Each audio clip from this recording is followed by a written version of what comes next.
नमस्कार दोस्तों, मेरे चैनल में आपका स्वागत है। दोस्तों, हम यहाँ फिटर के क्वेश्चन सॉल्व करने वाली सीरीज कर रहे हैं दोस्तों। यहाँ पे मैं आपको जितने हो सके उतने ऑब्जेक्टिव क्वेश्चन देने की कोशिश करूंगा दोस्तों। यह वीडियो एक ट्रायल वीडियो है दोस्तों। यदि आपको यह वीडियो इस प्रकार के वीडियो पसंद आ रहे हैं तो आप नीचे कमेंट करें। यदि आपको इस प्रकार के क्वेश्चन चाहिए तो मैं आपको और क्वेश्चन बना के आपको प्रोवाइड करूंगा। लेकिन दोस्तों, आपको कमेंट करना होगा, तभी मुझे समझ में आ पाएगा कि आपको इसकी ज़रूरत है या नहीं। ठीक है दोस्तों, शुरुआत करते हैं। क्वेश्चन किस प्रकार के बनेंगे। ठीक है दोस्तों, सबसे पहले हम शुरुआत कर एक मिनट, एक सेकंड बस दीजिए दोस्तों। सबसे पहला क्वेश्चन है, स्टैंडर्ड स्टील रूल की अल्पतमांक क्या होती है। ठीक है, कितनी होगी दोस्तों, आधा mm। ठीक है, मैंने पिछले वीडियो में बताया था जो किसी भी रूल की अल्पतमांक क्या होती है, वह छोटी से छोटी माप जिसे वह आसानी से ले सकता है, वह उसकी अल्पतमांक कहलाती है। स्टैंडर्ड स्टील रूल की अल्पतमांक होती है आधा mm या 0.5 mm। ठीक है, शाफ्ट पर कीवे की मार्किंग करने हेतु किस स्टील रूल का प्रयोग करेंगे। इसका आंसर है दोस्तों की सीट रूल। ठीक है, कल वाला वीडियो आपने मेरा देखा होगा तो उसमें मैंने बताया था की सीट रूल के बारे में। ठीक है, किसी बेलनाकार जॉब या पाइप पर उसके अक्ष के समानांतर, दोस्तों प्रिंटिंग मिस्टेक हो सकती है क्योंकि टाइप किया है मैंने। ठीक है, किसी बेलनाकार जॉब पर या पाइप पर उसके अक्ष के समानांतर रेखाएं खींचने के लिए किस स्टील रूल का प्रयोग करेंगे। यह भी आंसर क्या है दोस्तों, की सीट रूल। किसी ब्लाइंड होल, कल बताया था मैंने दोस्तों, ब्लाइंड होल क्या होता है, जिसमें आर पार हम देख नहीं सकते। किसी ब्लाइंड होल की गहराई चेक करने का माध्यम क्या है, रूल डेप्थ गेज। ठीक है, रूल डेप्थ गेज के द्वारा हम इसकी गहराई को चेक कर सकते हैं। श्रिंक रूल, अभी श्रिंक रूल क्या होती है दोस्तों, श्रिंक रूल होती है जो कि क्या करती है, जिसमें जो वास्तविक माप होती है उससे क्या होता है, जो वास्तविक माप से उससे कुछ अधिक प्रतिशत की माप हमको दी गई होती है। ठीक है, इस रूल का प्रयोग कहाँ किया जाता है, इस रूल का प्रयोग किया जाता है पैटर्न मेकिंग शॉप में। अब क्या होता है दोस्तों, धातु है ना, गर्म होने पर जब ठंडी होती है, पिघली अवस्था से जब ठोस अवस्था में आती है तो सिकुड़ती है। वहां पे पैटर्न मेकिंग शॉप में क्या करते हैं, ढली हुई धातु से क्या बनाते हैं हम, ढली हुई धातु से हम बनाते हैं उपकरण बनाते हैं या आकार देते हैं उसे। तो जब धातु द्रव अवस्था से ठोस अवस्था में आती है तो क्या होता है, वह सिकुड़ जाती है। इसलिए वहां मापन के लिए हम क्या करते हैं, वास्तविक माप की जो रूल है उसकी जगह हम श्रिंक रूल का प्रयोग करते हैं। ट्राई स्क्वायर का साइज लिया जाता है। ट्राई स्क्वायर का साइज कहाँ से लिया जाएगा दोस्तों, जो स्टॉक होता है, इसके दो भाग होते हैं ट्राई स्क्वायर के। माने जो जो ट्राई स्क्वायर है उसमें क्या होता है, स्टॉक होता है और ब्लेड होती है। ठीक है, बुलेट नहीं दोस्तों, ब्लेड लिखा हुआ है यहाँ पे। क्या है, स्टॉक के अंदरूनी सिरे से ब्लेड के अंतिम सिरे तक इसकी माप ली जाती है, जैसे 100 mm, 150 mm, 200 mm।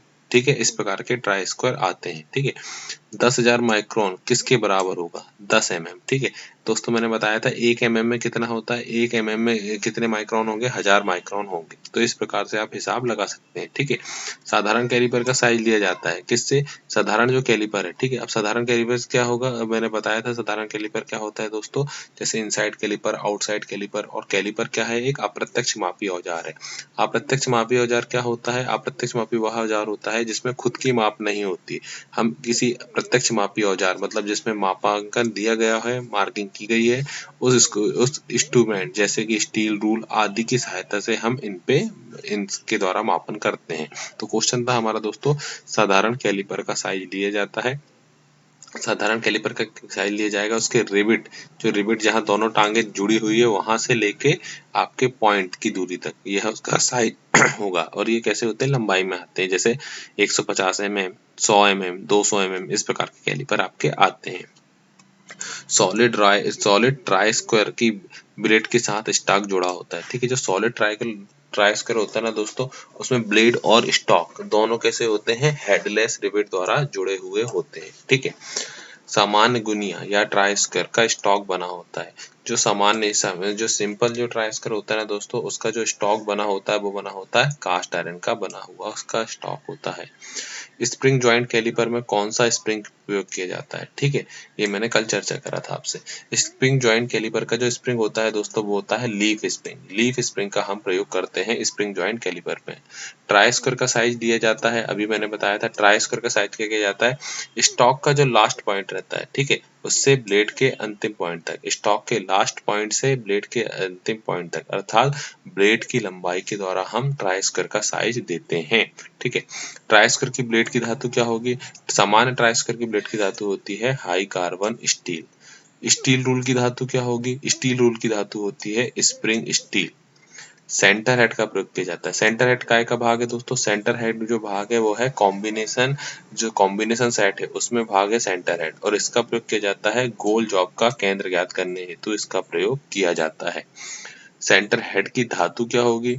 Centre head की धातु भी होती है कास्ट स्टील। ठीक है, कौन सा अप्रत्यक्ष मापी औजार है? कौन सा अप्रत्यक्ष मापी औजार है? तो दोस्तों मैंने अभी बताया अप्रत्यक्ष मापी औजार वो होते हैं जिनमें खुद की माप नहीं होती। ठीक है, जिसके द्वारा हम जिसमें खुद की माप नहीं होती, हमें इनसे माप लेने के लिए किसी प्रत्यक्ष मापी औजार का प्रयोग करना होता है। ठीक है, तो कौन सा अप्रत्यक्ष मापी औजार है? कैलिपर एक अप्रत्यक्ष मापी औजार है।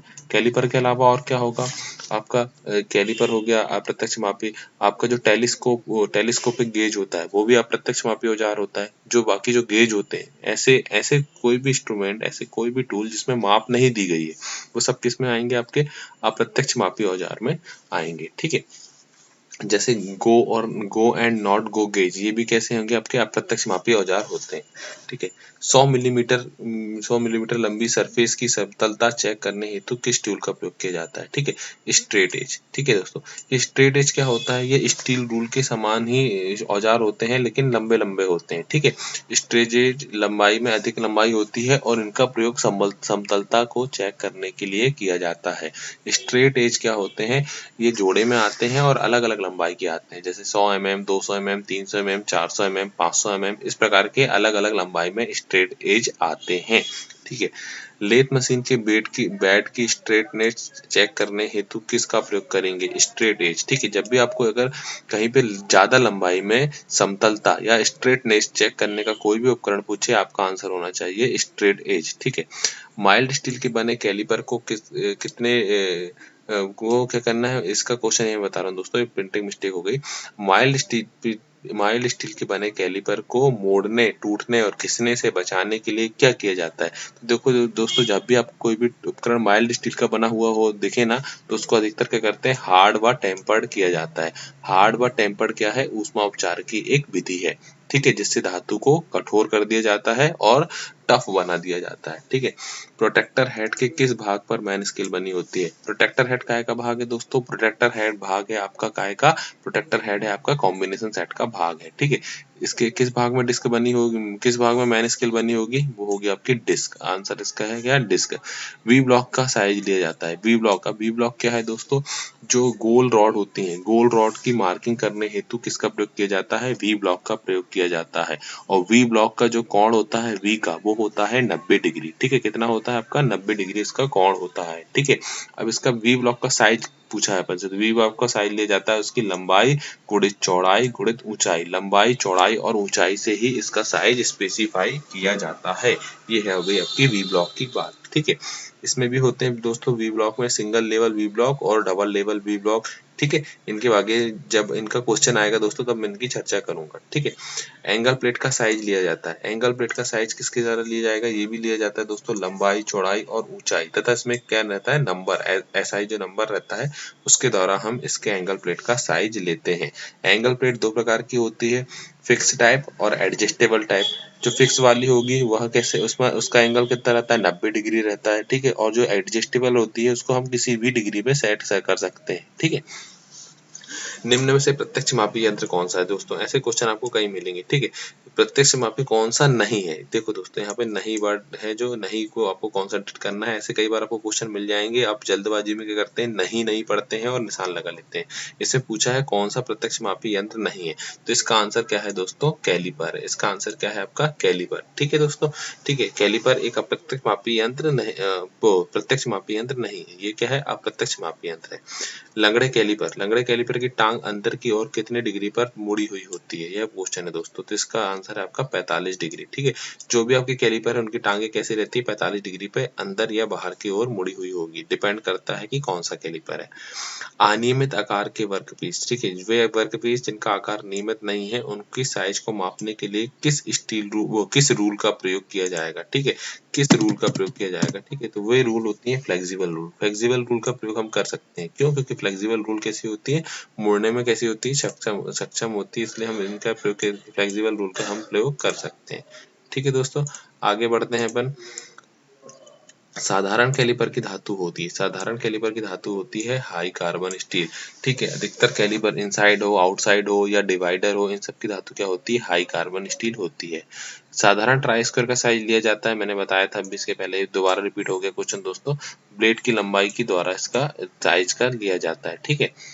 किस ट्राई स्क्वायर के ब्लेड तथा स्टॉक दोनों में मार्किंग होती है, ठीक है। एक ऐसा ट्राई स्क्वायर है दोस्तों जिसके स्टॉक और ब्लेड दोनों भाग में ही मार्किंग होती है, उसको बोलते हैं हम टेलर ट्राई स्क्वायर, या इसे हम एल स्क्वायर भी बोलते हैं। इसका प्रयोग ना कहाँ किया जाता है दोस्तों, जो सीट मेटल टॉप है, सीट मेटल शॉप जो होती है ना दोस्तों, जहाँ सीट मेटल का काम होता है, वहाँ पे टेलर ट्राई स्क्वायर का प्रयोग किया जाता है, ठीक है। स्टील रूल किस प्रकार का उपकरण है, ठीक है। ये देखो दोस्तों, ये आया प्रत्यक्ष मापी, ठीक है। ये क्वेश्चन मैंने इसलिए लिए दोस्तों ताकि आप अगली बार अगर आप इन टूल्स को पढ़ें तो आप क्या करें, इनके इनसे रिलेटेड जितने भी टूल बन सकते हैं उन सब के बारे में आप पढ़ लें दोस्तों। यदि आपको यह वीडियो पसंद आया हुआ और आपको इस प्रकार का और वीडियो चाहिए तो प्लीज़ कमेंट करके बताएं। धन्यवाद।